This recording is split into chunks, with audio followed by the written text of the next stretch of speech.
Assalamualaikum warahmatullahi wabarakatuh. Waalaikumsalam warahmatullahi wabarakatuh. Baik, karena kita berada di pertemuan pertama di mata kuliah evaluasi pembelajaran ini, jadi sebaiknya saya perlu dan saya memang menganggap perlu untuk menjelaskan peta konsep bagaimana kita ke depannya pada mata kuliah ini. Jadi saya sudah membagi-bagi di sini.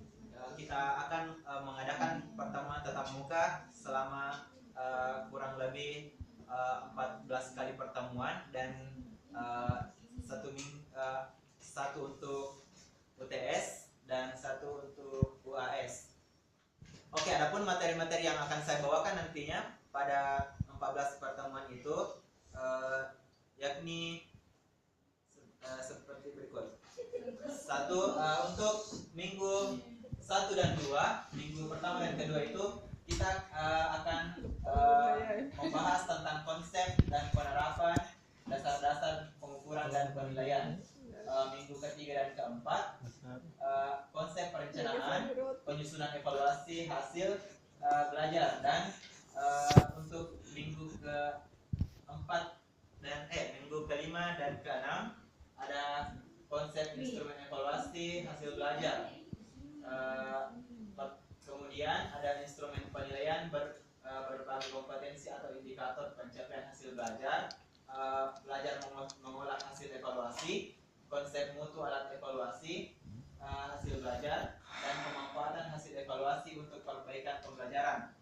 Jadi masing-masing poin ini akan kita bahas 2 pertemuan 1 poin. Adapun poin-poin ini di dalamnya kita akan membahas sebagai berikut. Untuk materi konsep dan penerapan dasar-dasar pengukuran dan penilaian, di sini ada yang perlu kita capai, yaitu mengetahui pengertian evaluasi pendidikan, mengetahui perbedaan pengukuran dan penilaian, fungsi dan pemanfaatan penilaian hasil belajar, jenis dan bentuk evaluasi hasil belajar, syarat-syarat alat penilaian yang baik, serta validitas dan realitas. Kemudian untuk poin yang kedua, materi yang akan kita bahas dan perlu kita capai yaitu pembahasan standar kompetensi, kompetensi dasar, indikator atau TPU dan TPK, pembahasan metode penilaian bahan evaluasi. Kemudian ada konsep instrumen evaluasi hasil belajar. Di sini cukup banyak yang harus kita bahas. Jadi mungkin pada pertemuan tersebut kita upayakan kita bisa membahas ini dengan baik dan cepat.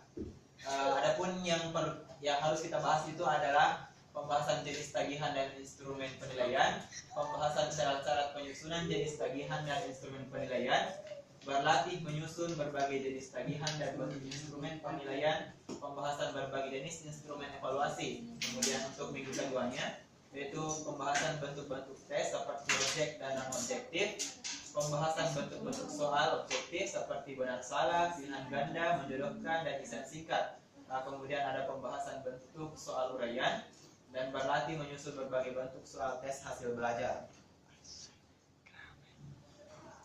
Kemudian di minggu keempat, poin keempat di minggu berapa ini?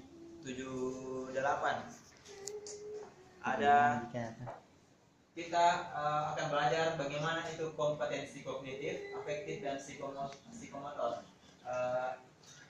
Kemudian setelah poin keempat ini dibahas, kita akan mengadakan UTS. Jadi kita akan mengevaluasi bagaimana ketercapaian kalian dalam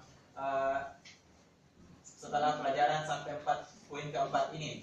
Kemudian setelah minggu UTS itu kita akan melanjutkan ke poin kelima, yaitu mengolah hasil evaluasi. Adapun yang perlu kita bahas di sini yaitu cara pemberian skor, pendekatan penilaian, cara pemberian nilai, dan bagaimana mengolah skor menjadi nilai standar. Kemudian ada di poin ke-6 itu eh, konsep mutu alat evaluasi hasil belajar. Nah, ini juga ada banyak poin-poinnya, jadi semoga kita bisa membahasnya dengan cepat. Di sini ada pembahasan teknik analisis validitas, teknik analisis reliabilitas, analisis tingkat kesukaran, analisis daya pembeda, teknik analisis option untuk soal pilihan ganda.